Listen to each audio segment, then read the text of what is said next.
Let us seek out some desolate shade, there to weep our sad bosoms empty. Let us rather hold fast the mortal sword, and like good men bestride the fallen burden. Each new morn, new widows howl, new orphans cry, and new sorrow strikes the face of heaven, that it yells out like syllable of dolour. What I believe, I'll wail. What no believe, and what I can redress, as I shall find the time to, friend, I will. That you have spoke, it may be so, perchance. This tyrant, whose sole name blisters our tongues, was once thought honest. You did love him once. He hath not touched you yet. I am young, but something of him you may deserve of me, and wisdom to offer up a poor, weak, innocent lamb to appease an angry god. I am not treacherous. But Macbeth is! A good and virtuous nature may recoil in an imperial charge, but I may crave your pardon. That which you are, my thoughts cannot transpose. Angels are bright still, though the brightest fell. Those that would wear the foulness would wear the brows of grace, yet grace must still look so. I have lost my hopes. Perchance even there where I did find my doubts. Why in that rawness left you, wife and child? Those precious motives, those strong bonds of love without leave-taking? I pray you, let not my jealousies be your dishonors, but mine own safeties. You may be rightly just, whatever I shall think. Bleed, poor country, great tyranny! Lay down thy baseness sure, for goodness dare not check thee. Wear thou thy worst, the kingdom is afeard. Fare thee well, lord. I would not be the villain thou think'st for the whole space that lies in the tyrant's grasp, and the riches to boot. Oh, be not offended. I speak not as in absolute fear of you. I think our country sinks beneath the yoke. It weeps. It bleeds. And each new day a gash is added to her wounds. I think withal there would be hands uplifted in my right. And here from England have I gracious offer of goodly thousands. Yet for all this, when I have tread upon the tyrant's head or wear it upon my sword, yet my poor country shall have more vices than e'er it had before, more suffer, and more sundry ways than ever by him that did succeed. And what should he be? It is in myself, I mean, in whom I know all the particulars of vice are so grafted that when they shall be opened, Black Macbeth shall seem as pure as snow, and the poor state esteem him as a lamb, being compared with my confineless arms.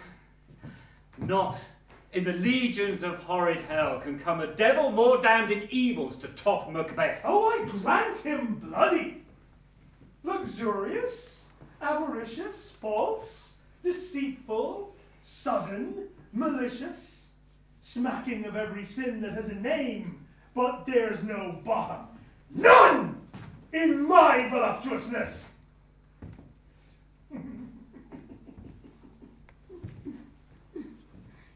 Your wives, your daughters, your matrons, and your maids could not fill up the cistern of my lust.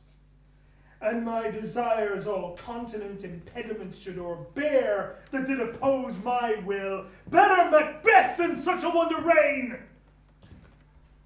Boundless intemperance in nature is a tyranny.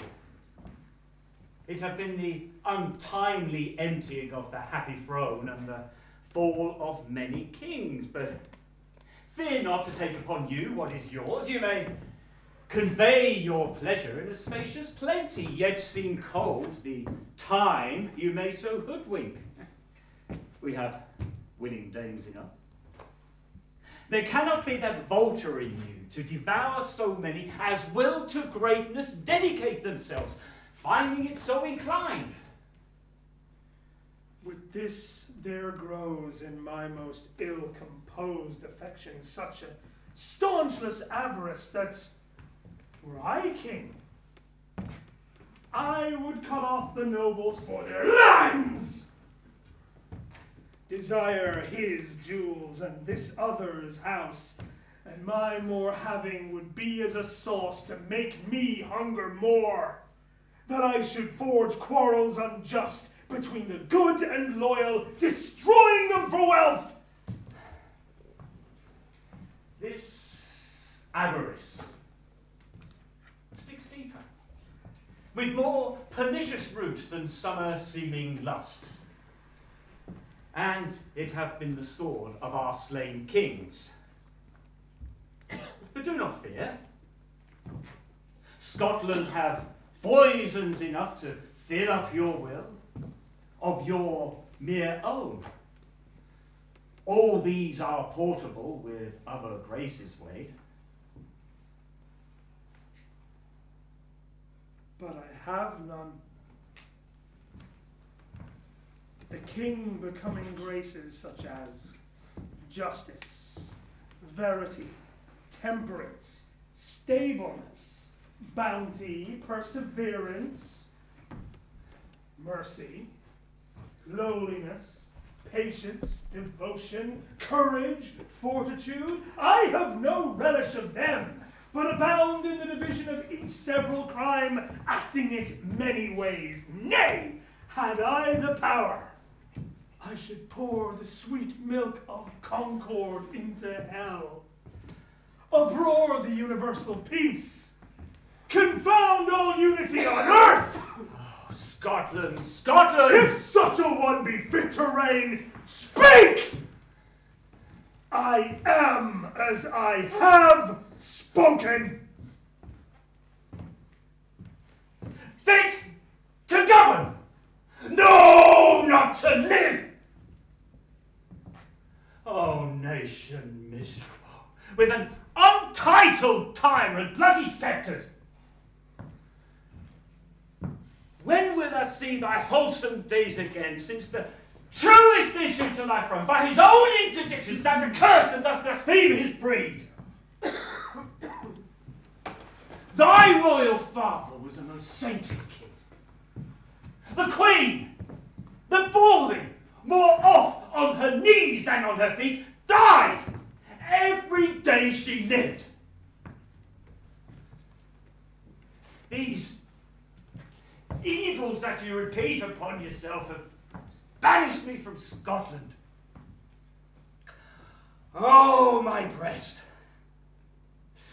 my hope ends here.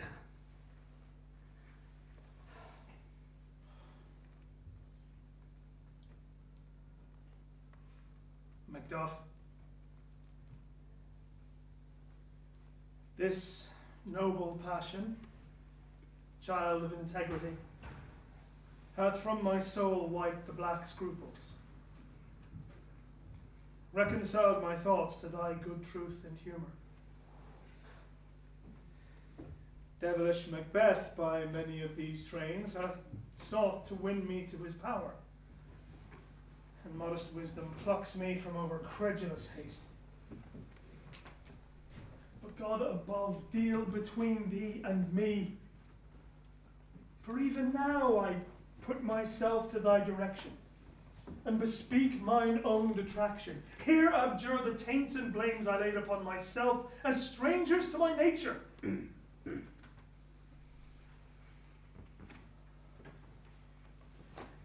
I am yet unknown to woman. Never was forsworn. Scarcely have coveted that which was mine own. No point broke my faith, would not betray the devil to his fellow, and delight no more in truth than life. This first false speaking was this upon myself. What I am, truly, is thine, and my poor country's to command. Whither above, before thy here approach, hold seaward, and 10,000 warlike men already at a front were setting forth. Now we'll together, and the chance of goodness be like our warranted quarrel.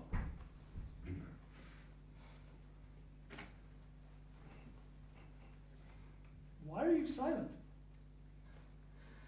Such welcome and unwelcome things at once is hard to reconcile. See who comes here.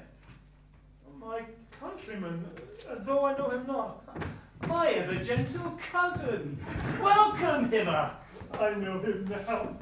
Good God, Brizard, remove the means that makes us strangers. Sir, amen.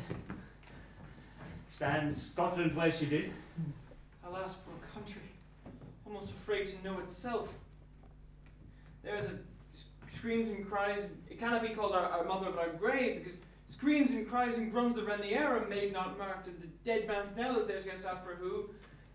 Violent sorrow seems a modern ecstasy, and good men expire before the flowers in their caps, dying or else they wither. Our relation. So nice and yet too true. What's the newest grief? That of an hour's age is the speaker, and every minute doth breed a newer. How doest my wife? Well. And all my children? Well also. The tyrants have not battered at their peace? No, they were at peace when I did last see him. Be not a niggard of your speech. How goest? When I bore these tidings here, which I have heavily carried, there ran a rumour of many brave fellows who were about, which was to my belief rather the witness, for while I saw the tyrant's power abroad. Now is the time for help. Your eye, in Scotland, would create soldiers, would make our women fight, to doff their dire distresses. With their comfort we are coming hither. Gracious England hath lent us old Seward and 10,000 men. An older nor better soldier none than Christendom gives out.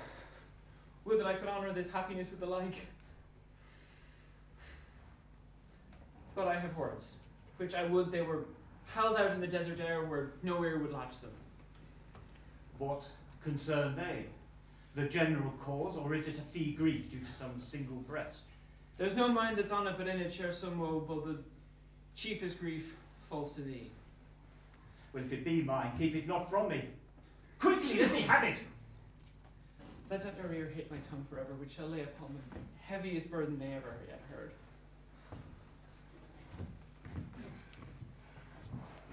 Oh, I guess it is. Your castle is surprised, your wife and children savagely slaughtered.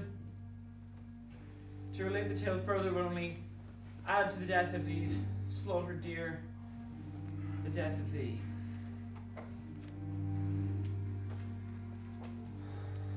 Merciful heaven. What man? Ne'er wear your hat upon your brows, give sorrow words. The grief that does not speak whispers of the o'erfraught heart and bids it break. All my children?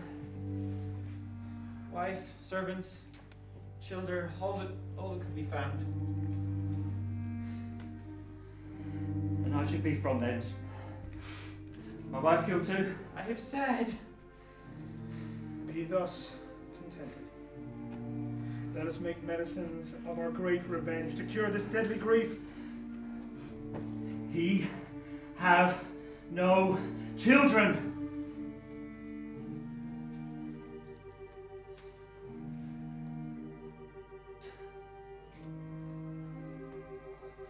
All my pretty things. Did you say all?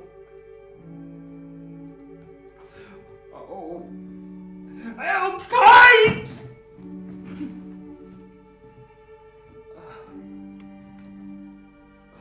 Oh.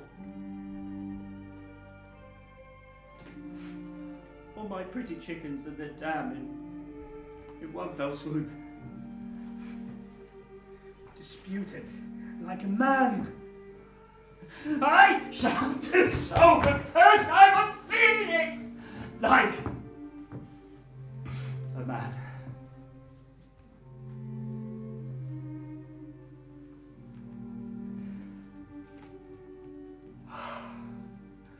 I cannot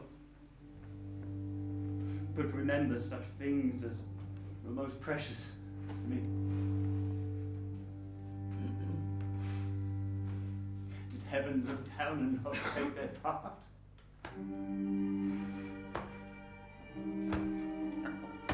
Sinful Macduff! They were all struck for thee. Nought that I am. Not for their demerits, but mine, fell slaughter on their souls.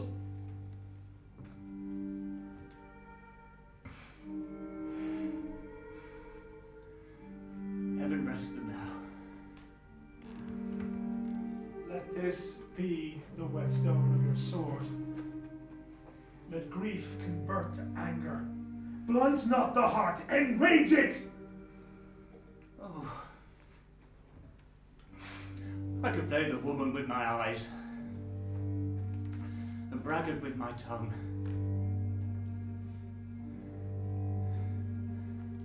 Gentle heavens, cut short all intermission.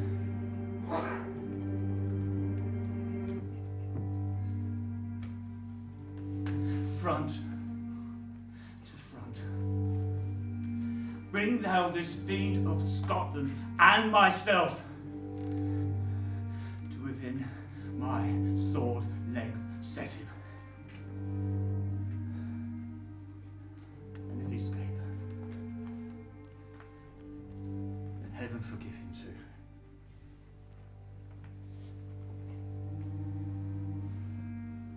This tune goes manly. Come, go we to the king. Our power is ready. Our lack is nothing but our leave. Macbeth is ripe for the shaking, and the powers above put on their instruments. Receive what cheer you may.